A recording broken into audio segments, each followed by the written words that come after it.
Hello, welcome to RVCC online. तो ICSE का mathematics जो है क्लास 10 का वो हमने शुरू करा हुआ था, जिस पे हम लोग शेयर्स एंड डिविडेंड्स ऑलरेडी शुरू कर चुके थे और उसके कुछ एक्सरसाइज के 13 क्वेश्चंस हो गए थे। आज उसी को हम लोग आगे बढ़ाने वाले हैं और आगे कुछ क्वेश्चन सॉल्व करने वाले हैं। 13 क्वेश्चंस होने के बाद आज हम लोग करेंगे आगे वाले क्वेश्चंस को।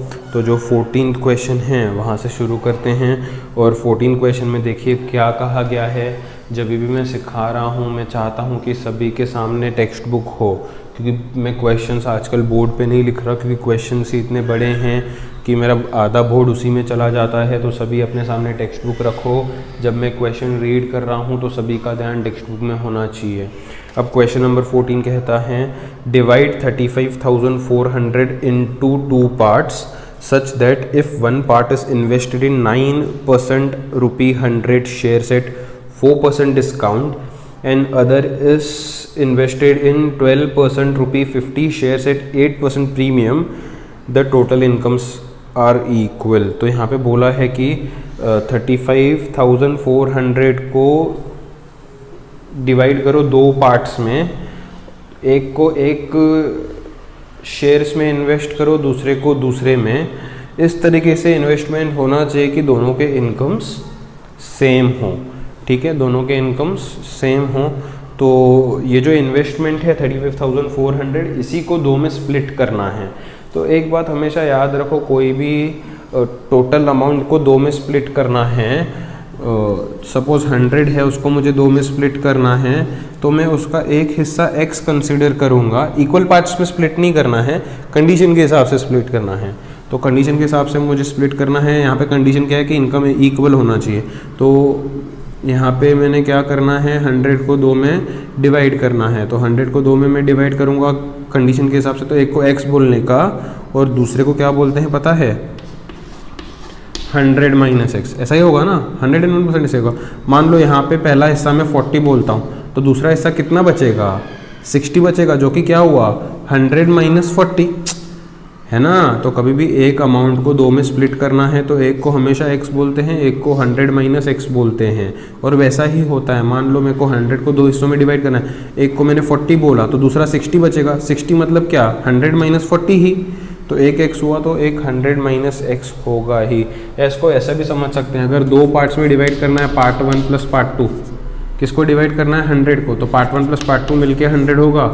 अगर एक पार्ट x है तो पार्ट 2 क्या बचेगा, पार्ट 2 बचेगा 100 माइनस x।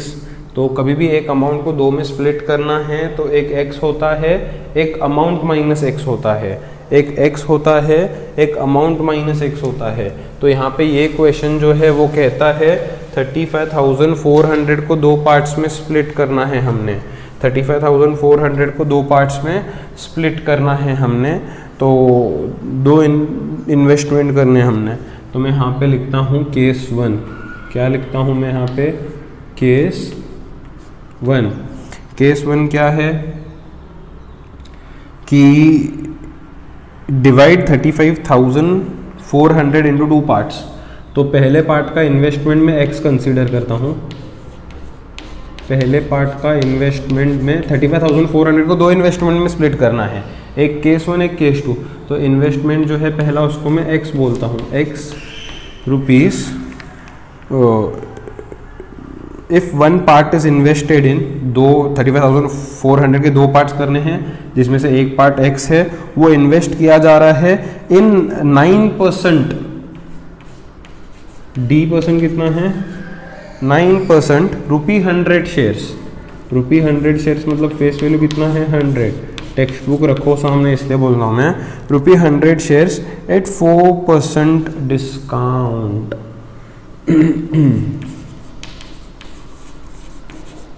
डिस्काउंट परसेंटेज कितना दिया है 4। अगर डिस्काउंट परसेंटेज 4 है तो मार्केट वैल्यू जो है वो कैसे मिलेगा, नॉर्मली हम लोग 100% लेते हैं ना, लेकिन 4% डिस्काउंट है तो 96% हो जाएगा।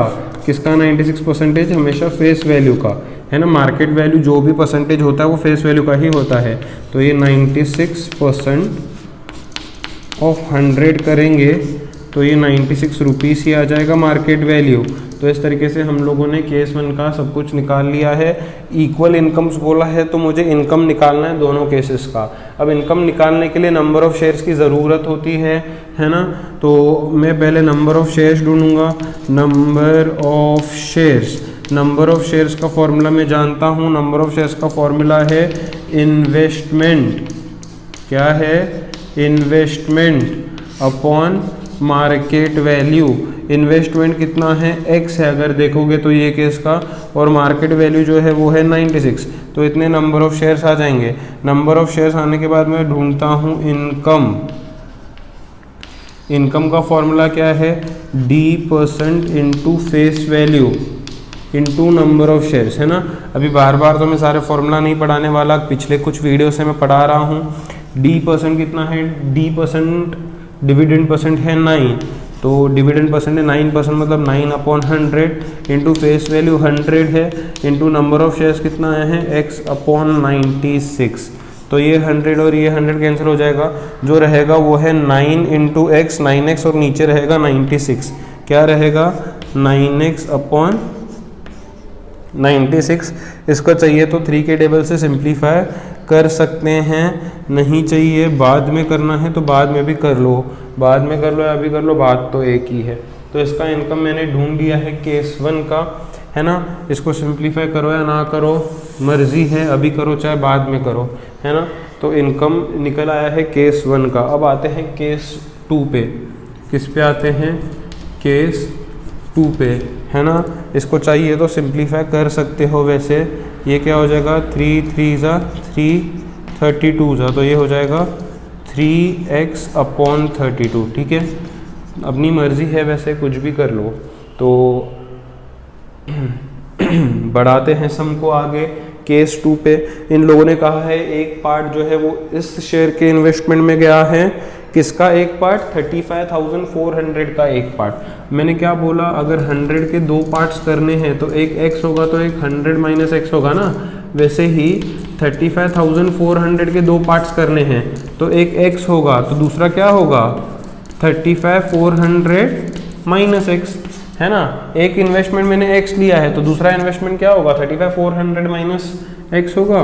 तो केस 2 का जो इन्वेस्टमेंट है, केस 2 का जो इन्वेस्टमेंट है वो क्या हो जाएगा पता है? 35,400 minus x rupees. 35,400 minus x rupees, है ना। क्योंकि 35,400 के 2 पार्ट्स करने थे, एक पार्ट x हो गया तो दूसरा पार्ट 35,400 माइनस x होगा। तो पहला इन्वेस्टमेंट अगर x है तो दूसरा 35,400 माइनस x हो जाएगा, है ना। तो इस तरीके से हो जाएगा। तो आगे बढ़ाते हैं इस क्वेश्चन को। तो दूसरा जो केस है वो बोला है the other investment is done in 12%। Dividend percent जो है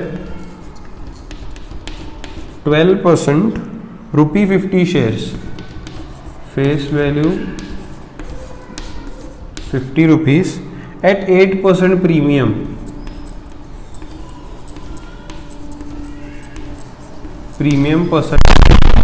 प्रीमियम परसेंटेज है 8। तो जो मार्केट वैल्यू होगा वो क्या होगा? रेगुलर में परसेंटेज होता है 100। अगर 8% प्रीमियम है तो 108% हो जाएगा। मैंने क्या बोला? मार्केट वैल्यू परसेंटेज में आएगा तो किसका निकलेगा? फेस वैल्यू का परसेंटेज निकलेगा। तो ये क्या है? 108% इंटू 50 विच इज़ 51 52 2 1 2 54 राइट। तो 54 रुपीज़ आ गया मार्केट वैल्यू। मुझे इनकम निकालना है क्योंकि इनकम सेम है। इनकम निकालने के लिए कंपलसरी नंबर ऑफ़ शेयर्स निकालने ही पड़ते हैं। टोटल इनकम चाहिए तो नंबर ऑफ़ शेयर्स चाहिए। नंबर ऑफ़ शेयर्स का फॉर्मूला क्या है? Investment upon market value. अच्छा, इन्वेस्टमेंट कितना है? देखो यहाँ पे 35,400 minus x upon market value कितना है यहाँ पे? देखो 54 रुपीज़। नंबर ऑफ शेयर्स है ना ये, तो तो 35,400 माइनस एक्स अपॉन 54 आ जाएगा नंबर ऑफ शेयर्स। अभी मुझे इनकम ढूंढना है, अभी मुझे क्या ढूंढना है, इनकम ढूंढना है। इनकम का फॉर्मूला क्या है, D% into face value into number of shares. तो ये पहले मैंने नंबर ऑफ शेयर्स ढूंढे, इन्वेस्टमेंट अपॉन मार्केट वैल्यू से, ये इन्वेस्टमेंट था और ये मार्केट वैल्यू था, सिर्फ लिखा है। अब मैं इनकम ढूंढ रहा हूँ केस 2 का। D% कितना है, 12% है, फेस वैल्यू कितना है 50 अगर देखोगे तो, और नंबर ऑफ शेयर्स तो है 35,400 माइनस एक्स अपॉन 54, ये है। ठीक है, तो अब इसको करना है सिंप्लीफाई।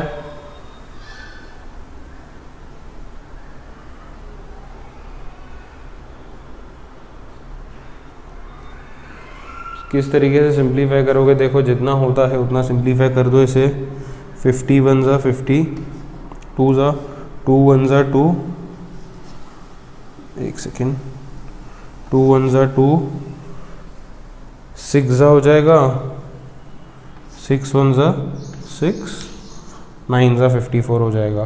तो ये क्या आएगा, 35,400 माइनस एक्स अपॉन 9, यहाँ पे लिखता हूँ मैं 35,400 माइनस एक्स अपॉन 9, इतना ही बचा ना, और ये इनकम है इसलिए इसका यूनिट रुपीस आएगा।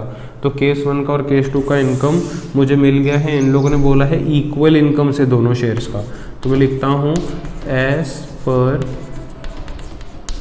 Given condition. यहाँ पे लिखना पड़ेगा तुम लोगों को income in first case, income in case 1 ऐसा लिखना अच्छे से, मैं सिर्फ 1 लिख रहा हूँ क्योंकि जगह नहीं है, is equal to income in case 2। अच्छा, केस 1 का इनकम कितना आया था, केस 1 का इनकम आया था 3x अपॉन 32, कितना आया था इनकम, 3x अपॉन 32। केस 2 का इनकम कितना आया था, 35,400 minus x upon 9, 35,400 minus x upon 9। तो अब हम लोगों को क्या करना चाहिए कि हम लोगों को इस 9 को यहाँ पे ऊपर भेजना चाहिए, 32 को इधर ऊपर भेजना चाहिए। तो यहाँ पे क्या होगा पता है, 3x इंटू 9 हो जाएगा। यहाँ पे क्या होगा पता है, 32 इंटू 35,400 माइनस एक्स हो जाएगा। अब आगे देखो क्या होगा, यहाँ पे 3x इंटू 9 करोगे तो 3 9 का 27x हो जाएगा। 32 into this term is 32 into 35,400 minus 32 into x. तो यहाँ पे 32 इंटू एक्स 32x है ना। देखो मैंने क्या करा है, ये 9 को ऊपर भेजा है, ये 32 को इधर ऊपर भेजा है। 3 9 27 हो जाएगा। 32 into this term, 32 into this term वैसे ही लिखा, 32 इंटू एक्स 32x लिखा, माइनस 32x इधर भेजोगे तो क्या होगा 27x plus 32x equal to यहाँ पे 32 इंटू 35,400 वैसे ही रखो, मल्टीप्लाई नहीं करो। तो ये 27 और 32 ऐड होगा तो कितना होगा 59x हो जाएगा ना, इक्वल्स टू 32 इंटू 35,400 हो जाएगा।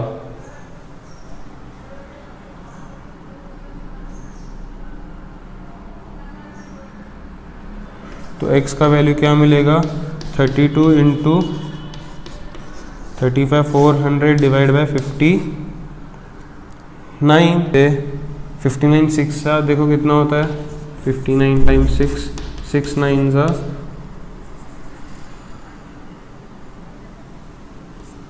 54 है ना, 6 5 30 प्लस 5 35 हो जाता है 354। तो 600 सा हो जाएगा। तो x क्या मिलेगा 32 इंटू 600, तो x हो जाएगा 2 zeros वैसे ही, 6 2 ज़ा 12, 6 3 ज़ा 18, 19,200। ये केस 1 का इन्वेस्टमेंट है। तो इसके नीचे तुम लोगों को लिखना है investment in case 1 is 200 and investment in case 2 है 35, 400 में से 19,200 माइनस करो, जो भी आएगा वो लिख देना है। तो इस तरीके से मैंने दोनों केसेस का इन्वेस्टमेंट ढूंढा, जो कि ये क्वेश्चन का सल्यूशन है ना। तो कोई भी टर्म को अगर 2 में डिवाइड करना है तो इस तरीके से डिवाइड करेंगे, पहले का इनकम ढूंढो, दूसरे का इनकम ढूंढो, इनकम को इक्वल करके एक्स के लिए सॉल्व कर दो। आई होप ये सबको समझा होगा। फटाफट से स्क्रीन पॉज करके नोट कर लो।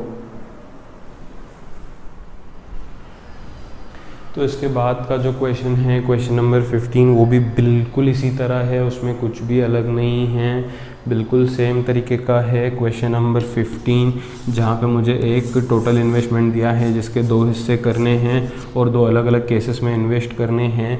बिल्कुल बेहद अच्छे तरीके से मैं चाहता हूँ कि सभी लोग वो सब मुझे सॉल्व करके आंसर यहाँ पे कमेंट सेक्शन में नीचे बताएं।